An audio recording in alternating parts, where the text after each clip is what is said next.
Hello,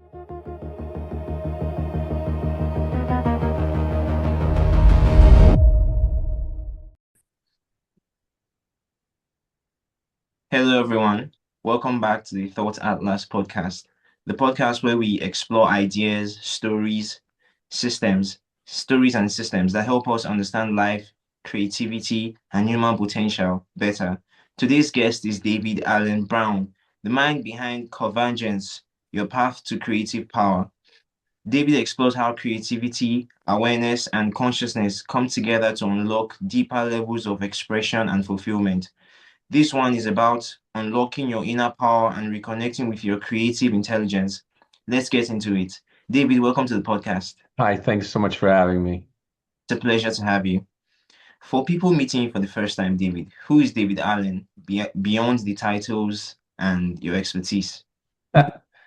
Beyond the titles, David is a guy who's just trying to discover joy in life and figure out to some degree what it is that I'm being asked to do in my day-to-day work. I'm a contractor, I'm a teacher in almost everything that I do, whether that's in a corporate setting or in a school or one-on-one or with friends or the rest. But for the most part, I'm curious, interested, and I have my ups and downs too. I'm a father, and I've recently moved. I'm a divorcee. I'm so many things, and I'm just managing life, and really just like so many of your listeners, I'm sure, trying to find the thing that makes the days worth it.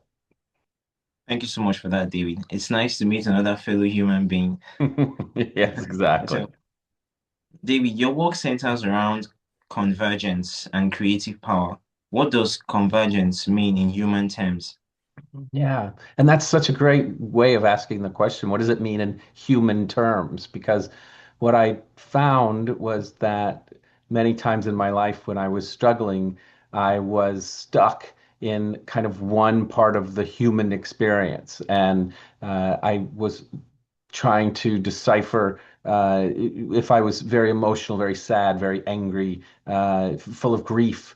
How was I to function sort of in just that mode? And I found it difficult, even in joy and enthusiasm. Just the feeling wasn't enough. And I realized that all of those feelings provided direction and gifts and ideas and creativity, but I would need to do something. I mean, there's the doing part of being a human. There's the that we need to accomplish things and move forward with our lives and have income and eat and all of those things. And so sometimes I would be able to use my inspiration from my emotional side and that would help inform what I was to do. Other times I was just stuck in doing. Sometimes we're very, very busy and life is difficult and we must just focus on the doing and what's next and getting through. And I would just sort of be stuck there and that would be difficult. I wouldn't have meaning. I wouldn't have a reason. I would just be functioning, just trying to accomplish things each day. And that's when I went on the search for the third part of the human experience, which is the part that's bigger than us, the part that is greater than us, the spiritual side. And it's not a religion as I describe it. I'm not starting a church, and yet I'm aware and have become increasingly aware at different times of how energy impacts my life and impacts the things that I do and how I can begin to integrate it. And so that's the answer to your question is, so what is convergence? Convergence is understanding that these three aspects of the human experience are real, that they fluctuate, but also that they interact, that they're there to support each other, that they provide meaning, that they answer and soothe emotion, that emotion directs what we could do next, that what we do next allows for evaluation on both a higher plane and in our emotional being and the rest. When I began to explore how these things work together, I also discovered that there were times when those three aspects of my being would be in, well, convergence, would come together, would be in agreement. And those were the most intense creative times. That's when so much could be accomplished on my own behalf and on behalf of the world that I live in. And so that's what I seek to do with this program that I developed, is teach people to recognize those voices and essentially enter into a conversation, and so that there can be agreement moving forward to accomplish the things that we want to accomplish. That's incredibly wonderful, Alan. Thank you so much for that submission. So, Alan, where do you believe creativity truly comes from? The mind, the consciousness, or the experience of being human, or something deeper? Hmm. It's such a great question. Where do I think that it comes from? I do have a very deep sense that we are just simply very creative beings, that there is an element to being human that calls for curiosity and creativity. Of course, our fundamental needs have to be met in Maslow's pyramid of hierarchy, for example, or whatever, in order for us to have the freedom to explore that. But I mean, I would invite your viewers to look around, even wherever they are right now, and just have a moment of understanding that, I mean, except for a plant or something that's natural or growing that is around you, every other thing that you have that's within arm's reach or even within eyesight is the result of human creativity. And whether it's a pen or a pencil, or the fact that we're on different sides of the world communicating right now, each bit of plastic that we have, the clothes, just think about the number of ideas that go back centuries, that go into even that shirt that you're wearing. Who decided Yeah, on the collar? Who invented the fabric? When exactly. long ago did it become necessary for us to wear clothes in response to because our environment, and then fashion and creativity came into that. Why that color? Why those stripes? Who manufactured it? Who literally built the machine that creates the shirt that then puts it in a box that someone else manufactured? Every aspect of our lives is a reminder of the just fundamental creative nature of human spirit. And I think it's there. And I think that when we sit and contemplate and we think, how could I make this recipe better? Or, is there something I should be asking my partner or spouse? This is just a fundamental part of the conversation of being human. And so where it comes from, I think, is within. And there is a draw, all the more reason to be conscious and conscientious about the internal conversations we're having. What do we want to be curious about? What are we being called to be curious about? And why and how? And if we take one step forward, what methods might we use to figure out if we're on the right track? Thank you so much for that, Alan. On to the next question. Many people believe creativity is a talent. You suggest it's a natural human capacity. Why do so many people feel disconnected from it, from their creativity? Well, I mean, the easy answer to that question is judgment.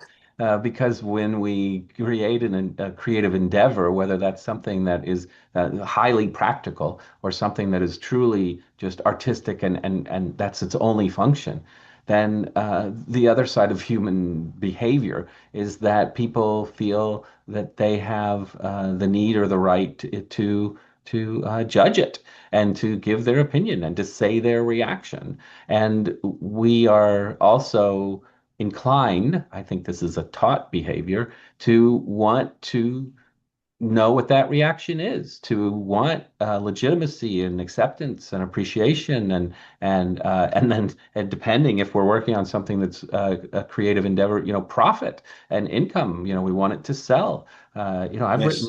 written books that only a handful of people have seen. I've written plays that only had one production, and of course, I want them to do more. And we forget that in any creative endeavor, the process itself is where the bulk of the energy it converges. It's when we're doing the thing. That's how, at least a major first step of knowing whether or not what we're doing is answering the call, so to speak. So, yeah, I think that sometimes it happens at a very young age, and people are immediately stunted and said you can't or shouldn't or won't, or that's dumb or that's not useful, or do something that will make money or take you to this certain place. Or, I mean, judgment. And of course, I mean, let's be honest too about how often wherever we learn that, and sometimes subconsciously that exists in us, then we start to judge ourselves.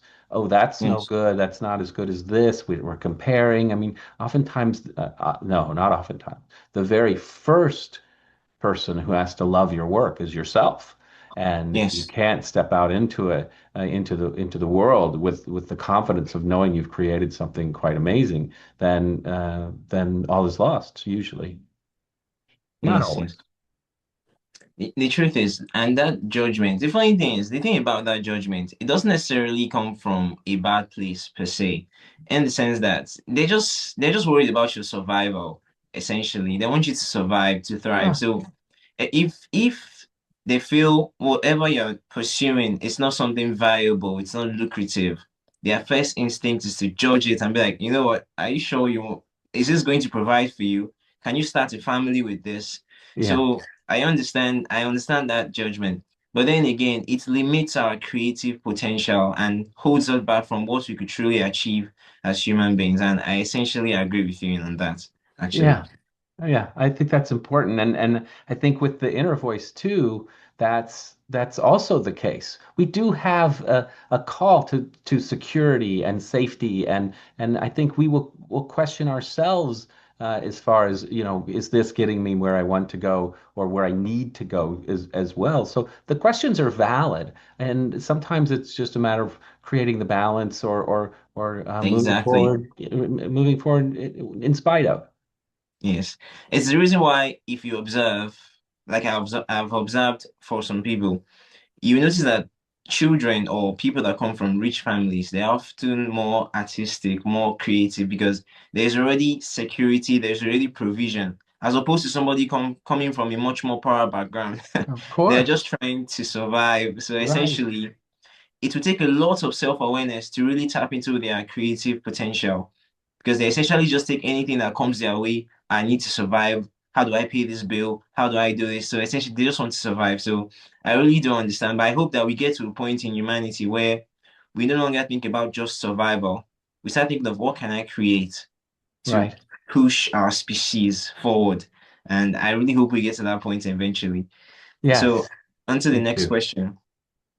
How much of our creative limitation is condition versus fear? Imagine the conversation we're having was even leading up to this question. Yeah.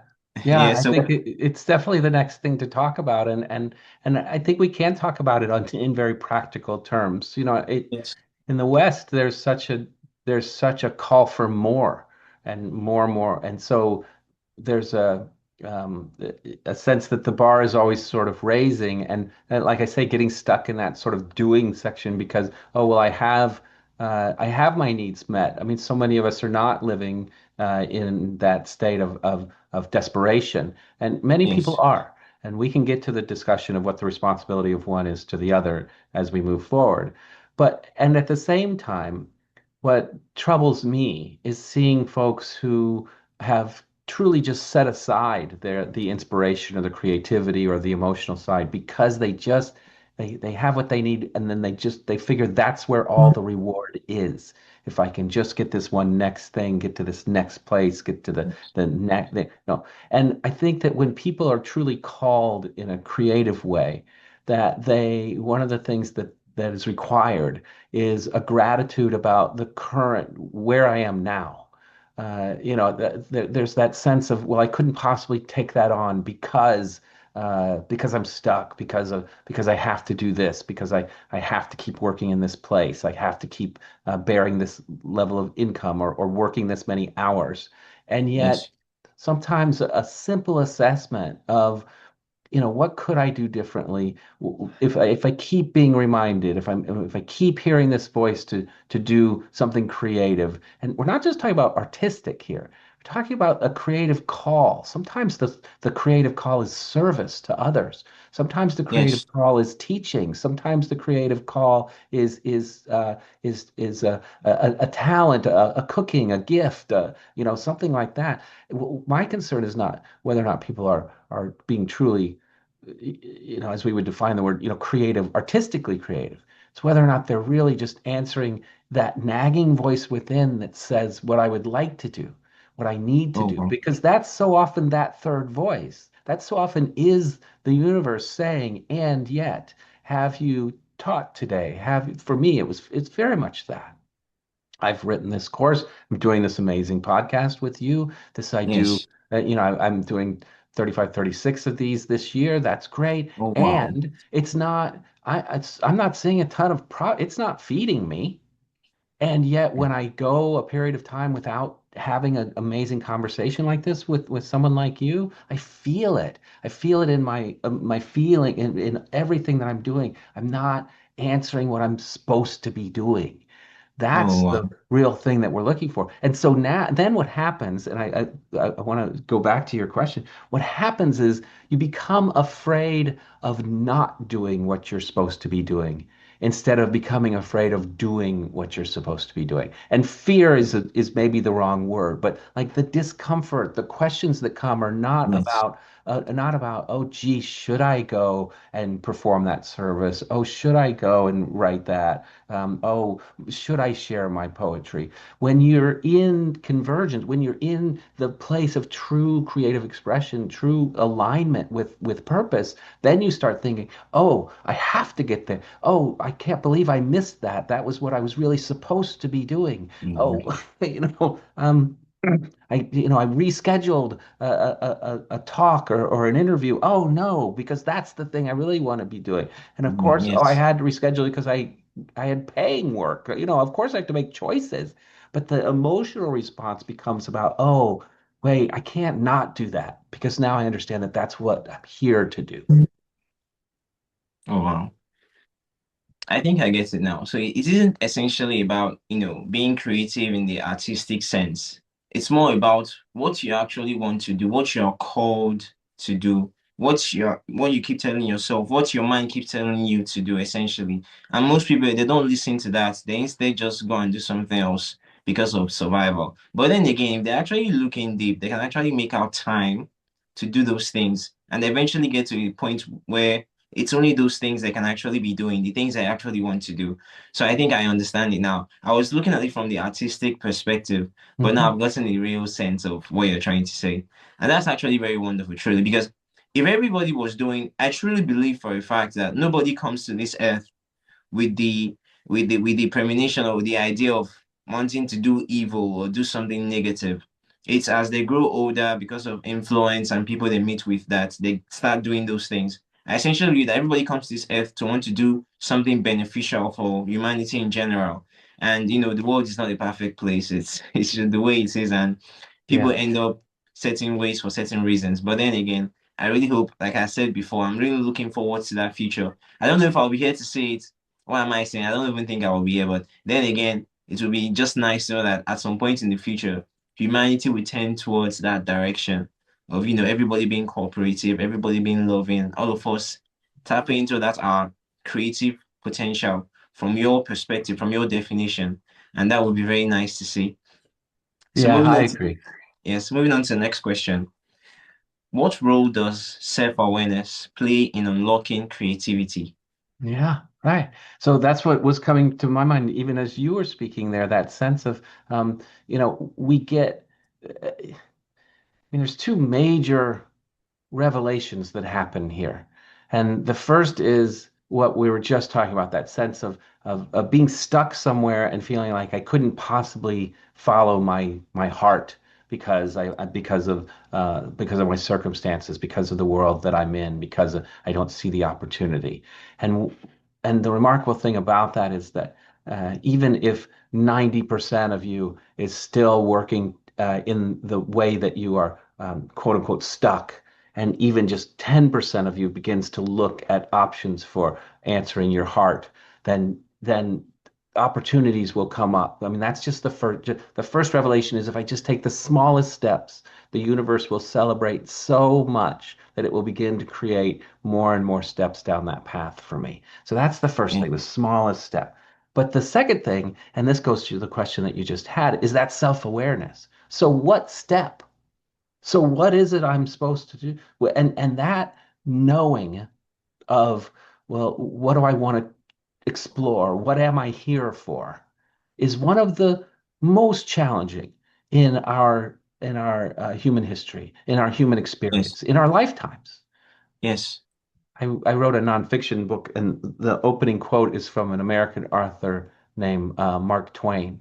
And the quote is Yes. I've heard of them before. the two most important days of your life are the day that you're born But, and the day that you discover why. oh wow. Right. So, how do Yeah. we go down this path of this discovering Yes. why? This is really what your question is because it's so important. Sometimes we just know there are fundamental whys. I agree with you. I agree that the fundamental whys are we're here to provide support and loving insight to anyone that we come in contact with. We're Yes. here to expand the positive energy that makes a difference in the world in which we live, whether or not we're seeing Yes. it on a big scale or not. We're here Yes. to do no harm. We're here to be creative. Okay, all of that is great and grand, and it gets me through the day sometimes. But what we're really Yes. asking here is, yeah, but what do I Yeah. do? What do I do? And that's where convergence comes in. Because and the last unit, and you could actually go through just this unit on my website, is on the manifestation. So we want things to happen. And the Yeah. first thing that we do is we do accept and become open to just a divine inspiration, a call. We listen to that voice that says, remember when, or do you see this opportunity, or wouldn't you like to see, or there is just like goes back to our previous conversation. What are you curious about?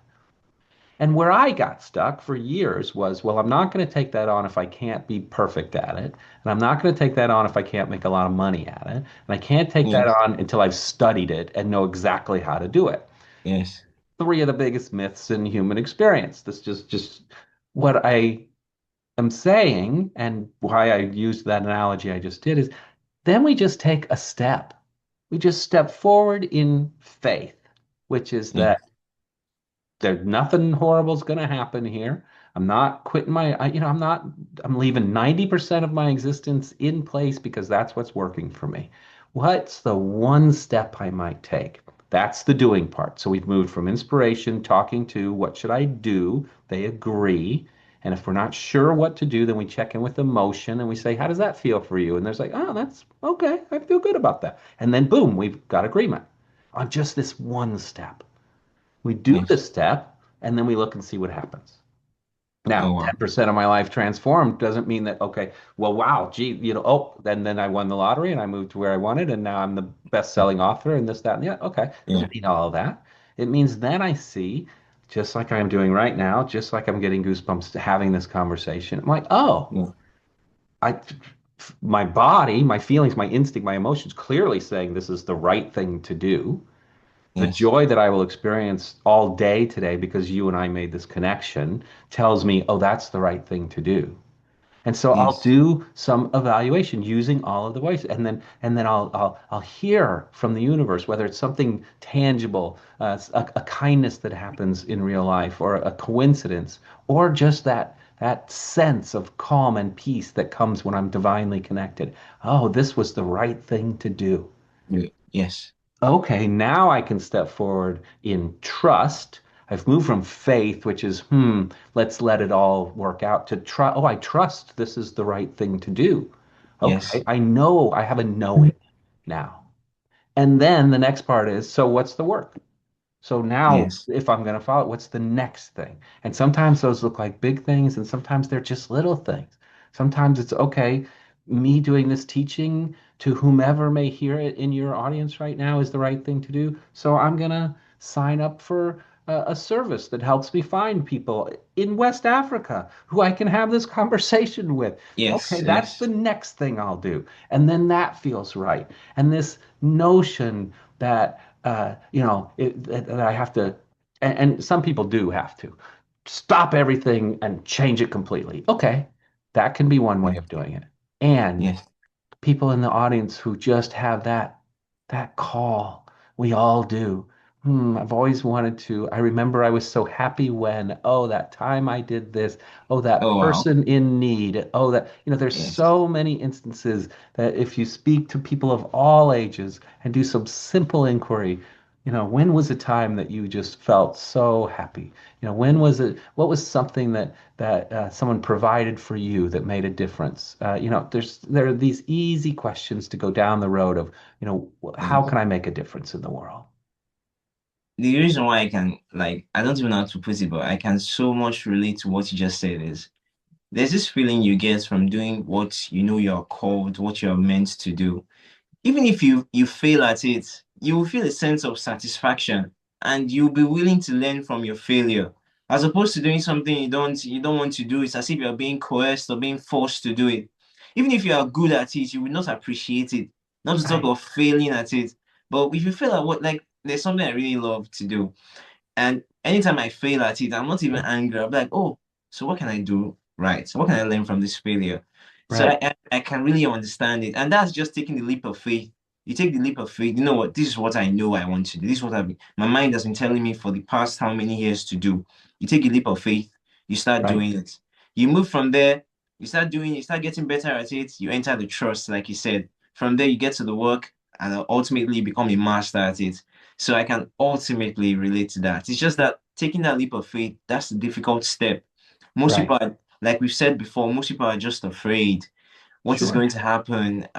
Is it going to be a mistake? How will doing what you're meant to do, what you're called to do, how will it be a mistake? It can never be a mistake. It should never be a mistake, ultimately. So I can Absolutely. really I can really, really relate to that, and it touched me a bit because I understand what it is like to put it's almost kind of risky, taking that leap of faith. But then again, if it's what you're meant, you're sure that this is what you want to do, this is Yeah, what you're meant to do, then right. I implore you to take that leap of faith Of and trust the course. process. Yes. Yeah. Can you tell me a little bit about how you decided to start this podcast, for example? Like that seems like a leap of faith. Yes, actually, the thing is I've always wanted to, learn from people. But you can't just randomly meet people and be like, "Oh, teach me something." Yeah. There, Although there you has should to try be that sometimes because it can be pretty fun. yeah, yeah. There has to be a process and whatnot. So I learned about Podmatch, and all I have to do is just I need to have a podcast. And the thing is I wouldn't just learn, I would also be able to share it with people. I was like, wow, for real, there's something like that currently because I mean, I can't just go into someone's DM on social media and be like, I saw you're doing this. I'm kind of interested. Can we have a call and you teach me about what you do? And the person will be like, oh, scammer, fraudster.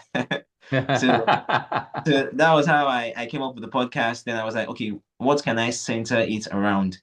I want to center it around knowledge of science, knowledge of culture, knowledge of humanity, human nature, and essentially everything that has to do with being on this planet, essentially. So that was how I came up with the idea. I did the I love it. introduction and all, and that's how I'm speaking with you today. It's That's so how I great. started this sort of thing. Yeah. So moving on to the next question. Okay. Your work touches deeply on consciousness. Yeah. How does consciousness shape the way we create and experience reality? Hmm.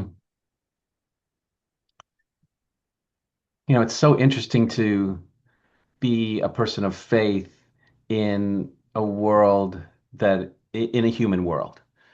And Yes. part of what's happening in where we are right now is the amount of technology that's being dedicated to understanding how our Our minds brain function. works. Yeah. Yes. And so much of what we took on faith before is now, or inspiration or instinct, is now being either confirmed or altered by just examining how the literal chemical and electroneural interactions in our brain occur. And Yes. so consciousness is such a basic word that now encompasses so many things. Things. And I think that we can agree that the way our brains work are something that as we become more aware of, we become aware of ways that patterns and behavior and history and even nutrition and the biochemical workings of our brain become Yeah. something that we can either enhance or need to overcome that sense of people who feel stuck or who or become afraid because it is a very natural response for Response, us yes. to go into a fear when any sort of change, even change that we desperately want, can Yes. send us backwards. So understanding that there is a neurological consciousness and how it works and how we can overcome it is important. And there are now so many pattern changing devices that can be found, especially through the internet, as far as Yes. habit forming and recognition of how our brains are working, what that sort of consciousness is. Yes. And the other part of the question, the part that's more creative and fun, is what Yes. is truly our consciousness and how are we engaging in it? And so Yes. if my brain is working in a bunch of ways that I don't understand or I haven't done the research or I don't want to go there, then I'm Yes. still, though, this person who's working in the midst of a conversation, in the midst of a life, in the midst of thoughts that rise to my consciousness that are either compelling me to do something or reactive in some way. The Yes. whole basis of what I teach is to have an awareness to bring to the consciousness these three specific voices. For me, they're voices because I'm a very Yes. verbal person, voices Yes. within my experience. And so, part of my journey includes a deep bout of depression. And I realized that for me, the depression wasn't sadness, it was a numbness, which is another way of saying what I had for a handful of years was no conscious understanding of how I was feeling. And so that became a dead space for me, literally, and to the point where I eventually uh, considered being dead, like unaliving myself because I Yes. felt dead already. So, consciousness, therefore, in that context, is here's a natural part of the human experience, how we feel. And Yes. are we acknowledging, recognizing, engaging, appreciating, being learning from, allowing from, soothing, caring, responding to this very fundamental part of who we are. That's the consciousness that I think so many of us are thinking about on a day-to-day basis. That Yes. self-awareness, that self-understanding. And this is Yes. a great callback all the way back to where we were before, without judgment. Ah, yes. Right. Yes. Yes. So I've had bouts since then, since a reawakening of my emotional self, of intense anger, which when I was a child, anger was bad. Nope, we don't do anger. Anger meant fear and horrible things, and we did not do anger. So I Yes. when as a grown up, I avoided anger. And recently, when it's happened, and one of the greatest gifts a friend ever said in the midst of a thing that was happening was anger is the appropriate response here. And I'm like, oh, good to know. I'm allowed to be angry. So Yes. let's remove judgment that I'm not supposed to, feel what I'm feeling, and then accept the gift of anger, which is motivation. And all of Yes. our feelings have some sort of gift that's there. The gift of joy is enthusiasm and inspiration. The Yes. gift of sadness is comfort and usually deep devotion or love because it centers around loss or want or desire. There's a whole Yes. spectrum of them. We talk about them in the program. So consciousness is this is what's happening. This is how I'm responding to it, and this Yes. is what I'm being compelled to do. And so when we get into those spaces using all three of the voices, when we bring them together and they converge, then we move forward with this conscious understanding of what's happening around us. And the emotion is just one side. Sometimes it's this is Yes. what's happening externally. Oh, this is what's come to me. I just got an upsetting email. I just had a confrontation with someone I don't know on the street. Okay, that's Yes. external. So, what am I going to do? How do I want to respond? Inspiration tells me I'm safe no matter what and says, is this a call to loving or being who you're supposed to be or Yes. providing a service? What's the message in this? Okay, that's Yes. where inspiration comes in. So now I've responded to that. I've brought that into consciousness. And that's really one of the most powerful things we can do rather than believe in the higher power and the energy that surrounds us. We actually bring it into our consciousness and engage in it and invite it to be either a guide or part of the response or an inspiration or etc., rather than just hoping something will fall out of the sky and let us know Yeah, what we're supposed to do. It's yeah, actually engaging it in the conversation and saying, what is it that you want? When so often that answer is, I want you to be a loving human being. But, yeah, and sometimes in very practical ways, I want you to answer the call. I want you to teach. I want you to heal that person. I want you to serve that person. I want you to provide. I want you to take care of yourself. I want you to honor, I want you to love yourself more. Sometimes it's very internal. All of this, in answer to your question, though, yes, happens yes. because we bring this into our consciousness from wherever it's flowing in here scientifically and blah blah blah. We bring it to our thoughtfulness, to ourselves, to our Yes. existence. Oh, wow. To add to everything you said, especially on the emotional part, the emotional context, I think humanity has spent the last 1,000 years, deciphering what gravity is, what distance, what space, all the scientific concepts that you can think of, you understand? But we've never actually taken out the time to study our emotions. For example, now I can calculate how heavy something is. I can measure the distance from here to the moon, from here to Mars, from here to the next solar system, the next galaxy. But I cannot tell how much somebody loves me or how much someone hates me. I can't quantify it.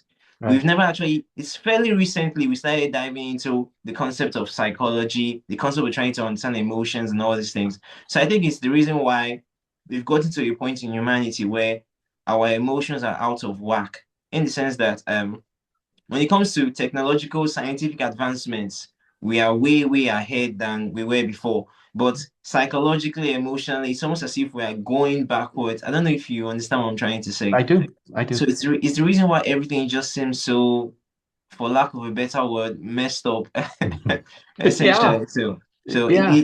yeah, you saying all these things just reminded me of a conversation where I said this exact same thing to a guest, and he was like, "Yes, he can actually relate to that." And I'm just, I don't know, I'm probably guessing here, but I think it's somewhere along the lines of that because of the fact that we don't necessarily understand. We know the science of it, but the abstract part of it, we Right. don't really understand it that much. But Yeah. people like you and a lot more others out there are trying to do the work to understand how our emotions work in tandem with our consciousness. And at some point in the future, your work is going to be really beneficial to humanity in general, Right. I believe for a fact. Mm. Well, So, thank you. Yeah. Yeah. So what do you perceive as the opportunity there, not just for study, but for like your average listener? So if we don't, if we're still exploring how emotion, and I love what you said, that sort of quantification of how much, how what other people are feeling, let alone what I'm feeling. What yes. opportunity do you think comes from that? For a person, for an individual walking in life, and given everything we've been talking about. It's essentially a chance for you to explore how your emotions affect the people around you, how their Mhm. emotions affect you too, and look for just a way around it. Why I love it, it's so subjective, and I believe that out of that subjectivity of different people, we can come up with an objective idea or an objective perspective on it, essentially. If Yeah, enough people really take out the time to study these emotions, not just by, checking how what chemical the brain is releasing or essentially how does love and hate, how does it work with right. in the context of culture, in the context of how people it's so mind-boggling. I can't even wrap Yeah, my head around it. But essentially, it's just an opportunity for you to sit down with that self-awareness of, okay, I want to see how my reaction actually people react to the way I behave and how yeah, these emotions play in my immediate environment. right. If you're a dad and you have a family, you could start from there first.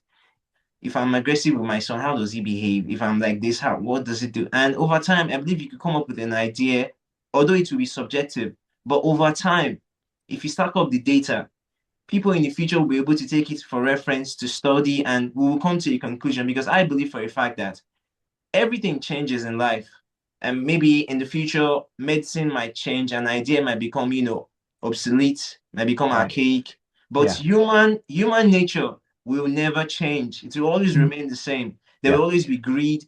there will always be love, there will always be envy. So we need to really understand these things very, very well, up to the point of their abstract nature. Then I believe in time we'll be know how to manage them efficiently and whatnot. So I'm just Yeah. mumbling here, but I think No, you're that not. Yeah, and I love what you're saying because I mean, there's so many amazing things to pull out from what you just said, and I want people to hear it and to understand. And the first thing is what you said is, oh, so it's all subjective, and so maybe there's not an, and that's exactly right.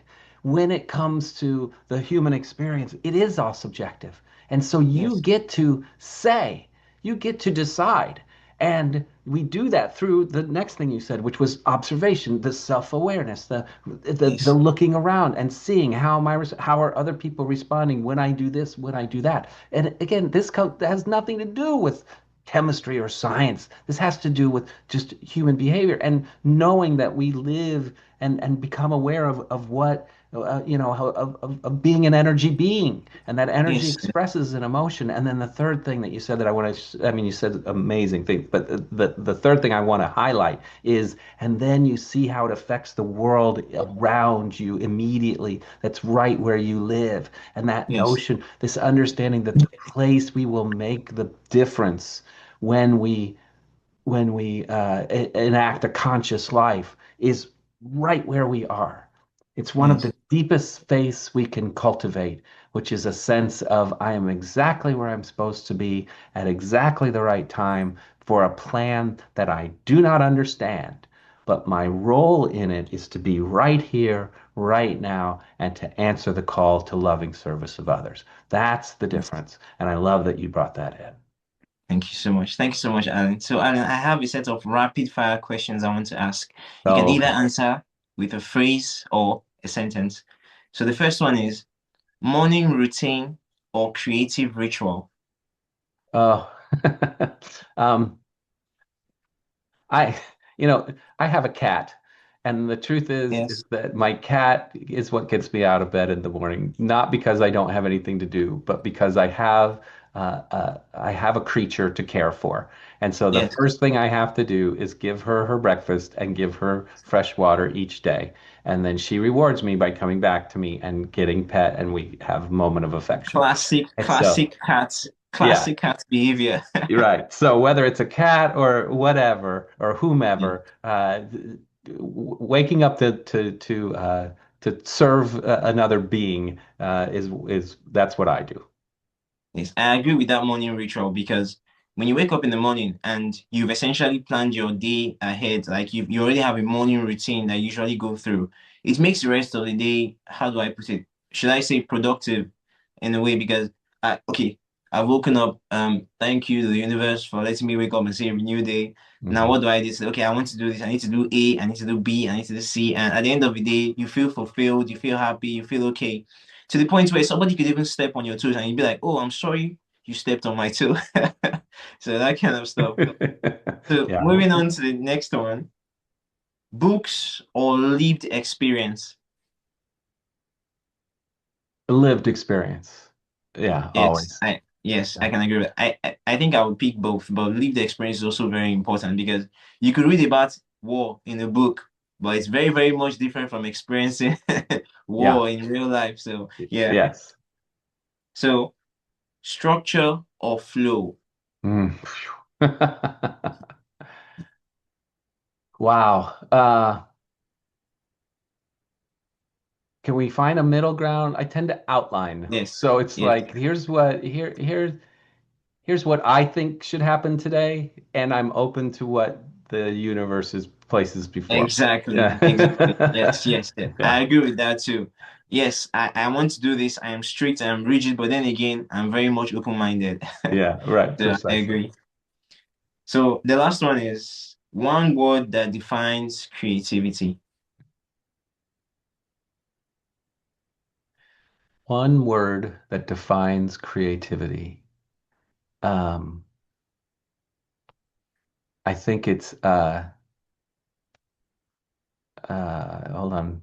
I like words. I'm trying to find the right one. That means Okay, okay. I think the word that defines creativity is im maybe impulsive. I think that there is what has blocked me in the past is control. Like this expectation of an outcome. And I think that true creativity is something that happens on impulse. Impulse. And let's go back to how we talked about not just artistic creativity, oh, this line there or that word in a book, but also the creativity of humans. I think that or of human living, and Yes. when we respond to a moment to be kind, when we take a different direction home to have a different lived experience, when we impulsively do something without knowing why. I think that's the foundation of the creative moment, and Wow. both from within and without.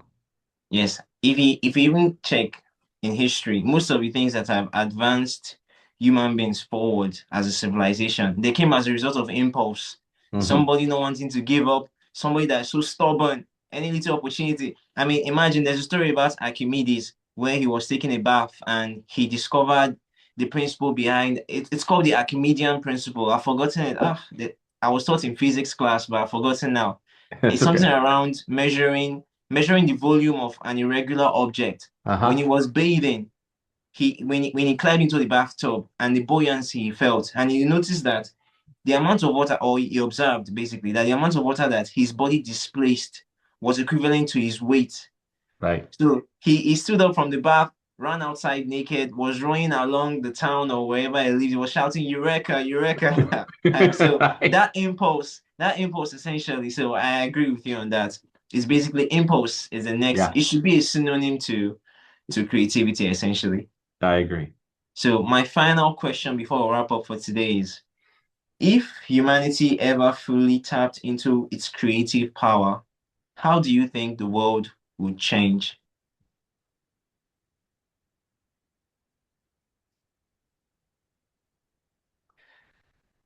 I think there would be great peace. Oh, I thought you were going to say flying cars, but peace is not bad. Peace, I think that I think the foundation of so much fear is what will happen if.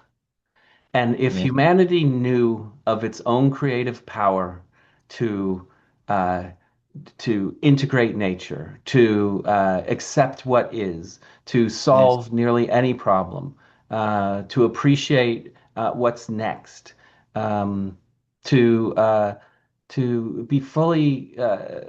I just think peace would reign. That people yes, would, the fear would be dispelled, and that peace yes, would overcome.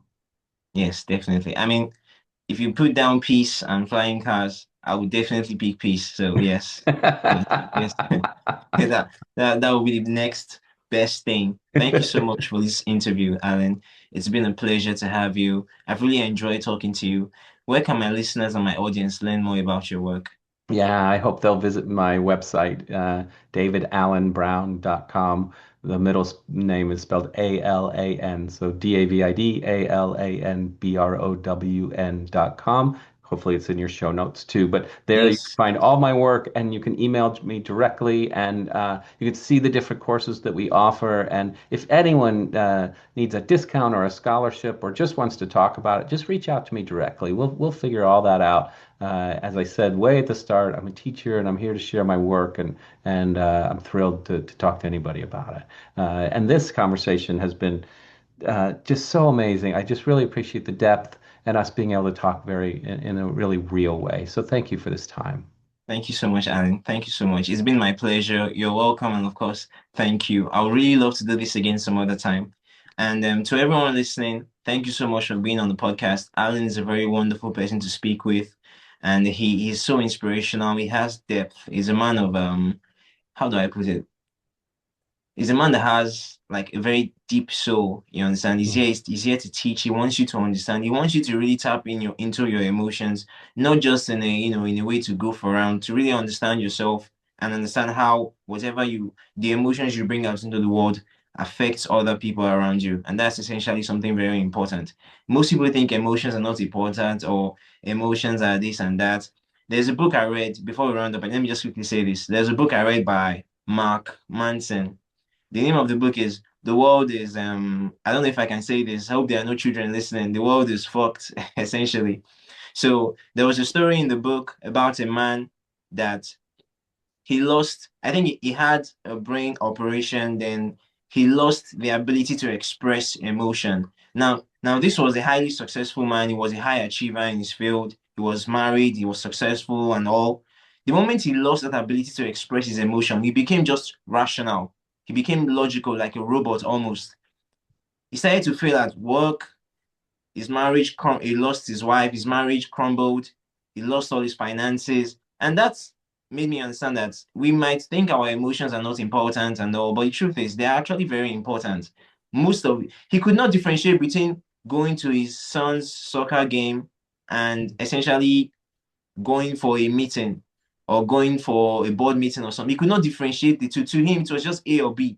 So Yeah. anyone that so it's I don't know how to explain it, but our emotions are very important. We really need to understand them. Yeah. And I hope that at some point in the future, I keep saying this and I really because I want it to happen. We get to a point where we are able to really understand what these emotions, these feelings are. Thank you so much, David. And I Yeah. really hope we can do this again. Please take care of yourself. I will, and thank you for the work you're doing to spread that message. Thank you so much. Have a good one. Take care of yourself.